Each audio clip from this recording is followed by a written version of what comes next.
Firstly पहले तो auditions हुए थे हमारे, उसके बाद ऑडिशंस में जम्मू में ही हुए थे और फिर वहाँ से सिलेक्शन हो गई मेरी और उसके बाद हमारी वर्कशॉप थी ऐसी सेम, हमें सिखाया जाता था मॉडलिंग कैसे करते हैं। सो एक हफ्ते की थी वो। उसके बाद फिर हमारा फाइनल आया, उसमें हमारे 3 राउंड थे।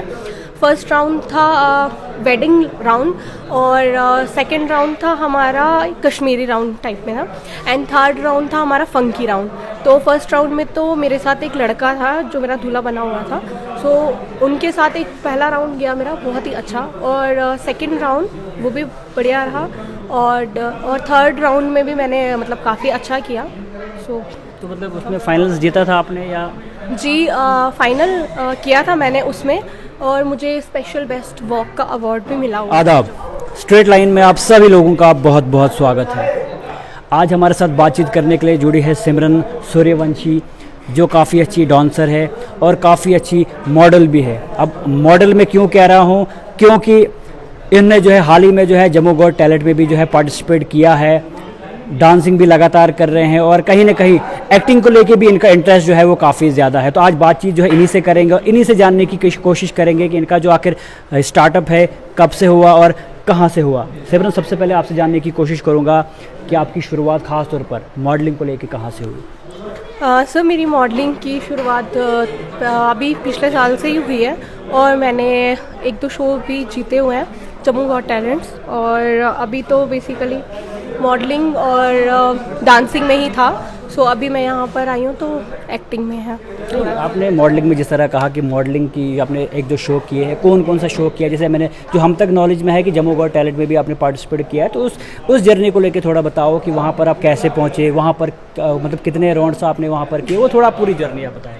फर्स्टली पहले तो ऑडिशंस हुए थे हमारे, उसके बाद ऑडिशंस में जम्मू में ही हुए थे और फिर वहाँ से सिलेक्शन हो गई मेरी और उसके बाद हमारी वर्कशॉप थी ऐसी सेम, हमें सिखाया जाता था मॉडलिंग कैसे करते हैं।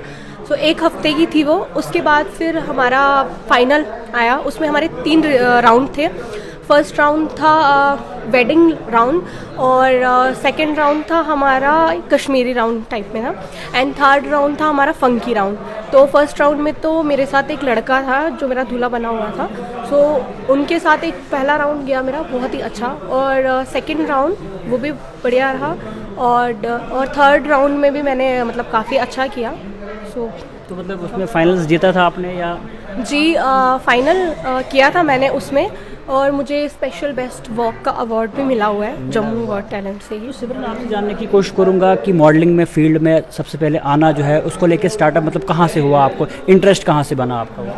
मॉडलिंग को लेके इंटरेस्ट मेरा ये था कि पहले तो मैं सबको देखती थी कि कोई क्या बन रहा है, कोई क्या बन रहा है।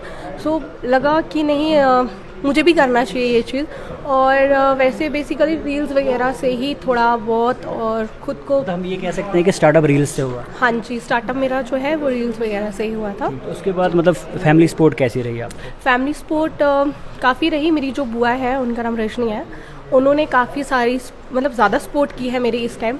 और उसके बाद जब वहाँ से शो किया उसके बाद पेरेंट्स ने भी बहुत ज़्यादा सपोर्ट की, मेरे पापा मम्मा ने स्पेशली, उनने बहुत ज़्यादा सपोर्ट की है इस काम को लेके और आगे भी अब सपोर्ट कर रहे हैं। जहाँ पे भी कोई भी फंक्शन होता है तो मुझे बोला जाता है और काफ़ी जगहों पे मतलब मेरे ऑडिशंस भी हो रहे हैं। तो मॉडलिंग को लेके फर्दर क्या सोचा है आपने? मॉडलिंग को लेके आगे करना है कंटिन्यू जी। तो अभी आगे फर्दर और भी चैलेंजेस आपको आएंगे और भी टैलेंट शोज़ होंगे, हट होंगे, उसमें किस तरह पार्टिसिपेट करने वाले हैं? जी अभी जो भी आगे शोज़ आ रहे हैं, 1-2 है, रॉ फैक्टर है शो और उसमें भी मेरा है नाम, तो मुझे उसमें भी जाना है और कोशिश तो ये रहेगी कि जीत के आना है। और भी बहुत सारे शोज़ हैं उसमें भी अभी पार्टिसिपेट कर रही हूँ मैं, तो अब देखते हैं आगे। और मैंने अभी सॉन्ग भी किया हुआ है एक और बाकी भजन वगैरह की लिपसिंग भी करती हूँ उसमें भी। तो अभी 1-2 सॉन्ग है मेरे जो नए आ रहे हैं कैलाश अनमोल के साथ, तो आगे देखते हैं कैसा रहेगा। तो सिमरन, इसके अलावा आपका डांसिंग में भी काफ़ी ज़्यादा इंटरेस्ट है, तो डांसिंग को आप किस तरह से देखते हैं और डांसिंग में आपका फ्यूचर आप देखते हैं? हाँ जी, डांसिंग में भी, क्योंकि एक मॉडल के लिए उस मॉडल तो रही अलग बात, मॉडलिंग एक्टिंग वो अलग बात है, बट डांस एक पैशन है तो उसको मुझे नहीं लगता है कि मुझे छोड़ना चाहिए। मुझे आगे सब कुछ कंटिन्यू रखना चाहिए अपना, ताकि एकदम वो मतलब परफेक्ट तो कोई भी नहीं होता है, बट अपने हिसाब से परफेक्ट बनूँ हर एक फील्ड में। मॉडलिंग भी हो गई और डांसिंग भी हो गई, लेकिन अब जो है आपको देखा जा रहा है कि आप एक्टिंग की वर्कशॉपें जो है ख़ास तौर पर ले रहे हैं। तो इस वर्कशॉप को लेके भी आपसे जानना चाहूँगा कि क्या आप एक्टर भी बनना चाहते हैं, वो भी थोड़ा बताएं। जी जी सर, मैं तो मतलब वैसे एक्टर भी बनना चाहती हूँ। हर एक लड़की की ख्वाहिश होती है कि वो कहीं ना कहीं पहुँचे।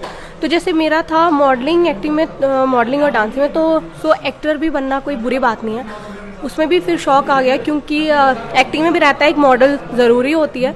सो बस बेसिकली वहाँ क्या कुछ सीखा आपने इस एक्टिंग में ख़ास तौर पर, क्योंकि आप बखूबी पहले से ही थोड़ा एक्सपर्ट हैं क्योंकि आपने मॉडलिंग की हुई है, तो अभी एक्टिंग में क्या कुछ नया आपको सीखने को मिला? एक्टिंग में पेशेंस, कैसे बड़े छोटे की कैसे रिस्पेक्ट की जाती है। रिस्पेक्ट तो हम ऑल टाइम करते हैं, बट जो हमारा गुस्सा होता है, पेशेंस है, वो लेवल बहुत ज़्यादा कम होता है। ठीक है, यहाँ पे तो हम कहते हैं ना कि हम सब कुछ नॉर्मली देख लेते हैं सब कुछ, पर घर पे जाते हैं तो वैसे ही रहता है। तो यहाँ से काफ़ी सारी चीज़ें सीखने मिली और वहाँ जाके फिर अब घर पे भी ऐसा रहता है कि सब कुछ नॉर्मल है। डिफरेंस कितना रहता है एक्टिंग रियल लाइफ में और इस एक्टिंग वाली लाइफ में? कोई डिफरेंस नहीं है, अगर सोचो तो डिफरेंस है, नहीं सोचो तो नहीं है। मतलब मेरा तो ये रह रहा है कि बहुत कुछ जो मेरे को आता भी नहीं था बेसिकली, मैं अपने पे भी जो कंट्रोल नहीं कर पाती थी, गुस्से पे किसी पे भी, सो यहाँ पे आके मतलब मिला। और अगर मुझे बाय द वे अगर किसी मूवी, शॉर्ट मूवी, थिएटर में जिसमें भी काम करना होगा तो उसके लिए मुझे एक मौका मिल गया सीखने के लिए और आगे अपने आप को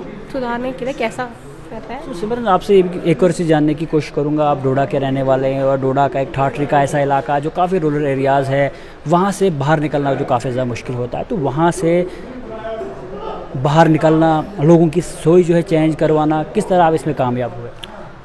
मुझे तो पहले तो पता नहीं था किसी भी उतना कि क्या करूं क्या नहीं। तो पिछले साल से मतलब काफ़ी सालों से सोचती कि यार करना है सब कुछ, बट नहीं हो पा रहा था। फिर एक टाइम ऐसा आया जब मेरी जो बुआ है उन्होंने मुझे बाहर बुलाया, कहा कि चलो डांसिंग गाए। सो डांसिंग के साथ साथ भी उन्होंने मुझे समझाया कि बेटा अगर आप डांसिंग कर सकते हो तो आप एक मॉडलिंग भी कर सकते हो, एक्टिंग भी कर सकते हो, सब कुछ कर सकते हो। सिर्फ आप सोच भुला दो कि फ़र्क नहीं पड़ना चाहिए, क्योंकि लोग तो सोचेंगे ही, तो लोगों की सोच से अच्छा है आप खुद पे फोकस दो, खुद निकलो। अगर मैं यहाँ से निकलूँगी, कोई हमारे ठाठरी डोडा का निकलेगा तो ऑब्वियसली मुझे देखकर काफ़ी लोगों का मतलब दिल में हो जाएगा कि नहीं यार हम भी कर सकते हैं, अगर ये गई तो हम भी निकल सकते हैं। मुझे बहुत सारी प्रॉब्लम आई है। क्या आपको देख के बहुत सी लड़कियाँ भी बाहर आ सकती हैं? हाँ, मुझे देख के काफ़ी सारी लड़कियाँ, और मेरा तो यही रहेगा कि मुझे देखकर काफ़ी सारी लड़कियाँ आए। और मेरे को तो बहुत सारी प्रॉब्लम झेलनी पड़ रही हैं, सुननी भी पड़ती हैं। काफ़ी लोग घर आते हैं, रिश्तेदार काफ़ी सारे बोलते हैं कि आप क्या करवा रहे हो लड़की को, ये है वो है, सब कुछ सुनना पड़ता है मुझे। बट जब तक मैं इग्नोर नहीं करूँगी उन चीज़ों को तो तब तक आगे कैसे बढ़ूँगी। हम ये कह सकते हैं कि इरादे बुलंद हैं। जी। अच्छा, उसके अलावा यानी आपकी लाइफ में जो है गेम चेंजर हम जिसे कहते हैं वो आपकी बुआ है। जी। तो मतलब आपकी बुआ की वजह से आपकी लाइफ में ये सब चेंजेस आई है, तो अपनी बुआ के लिए खास तौर पर क्या कहना चाहिए? बुआ के लिए तो मैं यही बोलना चाहती हूँ, थैंक यू सो मच बुआ। आपकी वजह से शायद मैं अभी कहीं पे भी नहीं होती, ना मैं सॉन्ग करती, ना मैं मॉडलिंग करती, ना मैं एक्टिंग किसी फील्ड में भी नहीं आती। स्पेशली थैंक्स आपके लिए। और उनके बाद जो आते हैं मेरे पेरेंट्स, मेरे मम्मा पापा, ठीक है, उनको स्पेशल थैंक बोलना चाहती हूँ कि थैंक यू सो मच उसके बाद समझने के लिए मुझे, और मेरा हर एक काम कंटिन्यू रखने के लिए। कॉम्प्लिकेशंस बहुत आती हैं बट मेरे पेरेंट्स को भी बहुत कुछ सुनना पड़ रहा है, बट थैंक यू, आप फिर भी लोगों की बातें सुनकर भी इग्नोर करते हो और मुझे आगे लेके जाते हो। अच्छा, उसके अलावा आपसे ये भी जानने की कोशिश करूँगा कि आप चलो आपका स्टार्टअप जो है हो चुका है, तो फ्यूचर आप किस तरह से देखते हैं? आप फ्यूचर में ये एक एज आ एक्टर्स देखना चाहती हूँ खुद को, और मॉडलिंग में भी खुद को परफेक्ट देखना चाहती हूँ ताकि लोग मेरे पीछे आए, ना कि मुझे किसी के पीछे जाना पड़े। क्या बात। तो अभी तक आपने सिर्फ जम्मू गो टैलेंट में ही पार्टिसिपेट किया है, उसके अलावा और भी रियलिटी शोज या और किसी में पार्टिसिपेट किया है? और अभी तो ऑडिशंस हुए हैं, उसमें तो मैं सिलेक्टेड हूँ, बट अब देखती हूँ अभी जब होगा तो उस टाइम जाना है और फिर देखते हैं आगे मेरा क्या रहता है। ऐसे बहुत सारी ऐसी लड़कियां हैं जिनका इंटरेस्ट है मॉडलिंग को लेके, एक्टिंग को लेके, या सिंगिंग को लेके, या डांसिंग को लेके, लेकिन वो किसी कारण से या तो फैमिली सपोर्ट ना होने की वजह से, या जिस तरह आपने कहा कि रिश्तेदार ऐसे हैं जो ताने मारते हैं, या और कुछ चीज़ें होती है, या सपोर्ट अच्छी नहीं मिलती है, वो आगे नहीं बढ़ पाते। तो क्या कुछ कहना चाहोगे खास तौर पर उनके परिवार वालों को या उन बच्चों को खास? मैं सबसे पहले तो उन बच्चों को यही बोलना चाहती हूँ कि अगर आप में टैलेंट है तो प्लीज़ आप आगे निकलो, कोई फ़र्क नहीं पड़ता आपके लिए कोई क्या सोच रहा है, कोई क्या नहीं सोच सोच रहा है, भाई अब मतलब खुद को ये रखो कि हाँ हम कर सकते हैं, सीधी बात है। मतलब ये नहीं सोचो कि यार हमसे ये नहीं होगा वो नहीं होगा, ऐसे नहीं। लोग क्या कहेगी, दुनिया की सोच ही ऐसी है, आप नहीं बदल सकते हो, सिर्फ खुद को बदल तो सकते हो ना। आप वो डर अपना, मैं मानती हूँ फाइनेंशियली भी बहुत सारी प्रॉब्लम्स आती हैं लड़कियों को, लड़की हो कोई भी है तो उसे भी बहुत सारी प्रॉब्लम्स आती हैं, बट कोई बात नहीं। अगर आप आगे बढ़ना चाहते हो ना, खुद को एक लेवल पे देखना चाहते हो ना, तो आपको सब कुछ सेक्रीफाइस करके आगे बढ़ना पड़ेगा।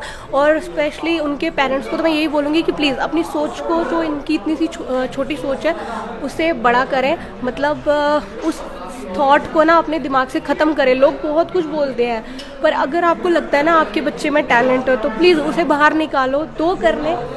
उसकी भी बोलते हैं काबिलियत चेक करो कि वो कितना आगे तक जा सकता है, क्या कर सकता है। बट हमारे यहाँ के लोकल पेरेंट्स जो होते हैं, या कोई भी मैक्सिमम पेरेंट्स हैं, यही सोचते हैं नहीं पीछे बैठे पीछे। और स्पेशली लड़कियों के लिए क्या होता है कि 18+ होती हैं, पढ़ो बस 12th की, और उसके बाद शादी करो एंड ऑल, बस घर संभालो, यही होता है। बट काफ़ी सारी लड़कियाँ होती हैं जिनको बहुत सारा मतलब इंटरेस्ट होता है, हाँ सब कुछ होता है, इंटरेस्ट है, सपने हैं काफ़ी सारी लड़कियों के कि हम ये करेंगे वो करेंगे, बट पेरेंट्स और कुछ लोगों की वजह से नहीं आगे जा पाती हैं।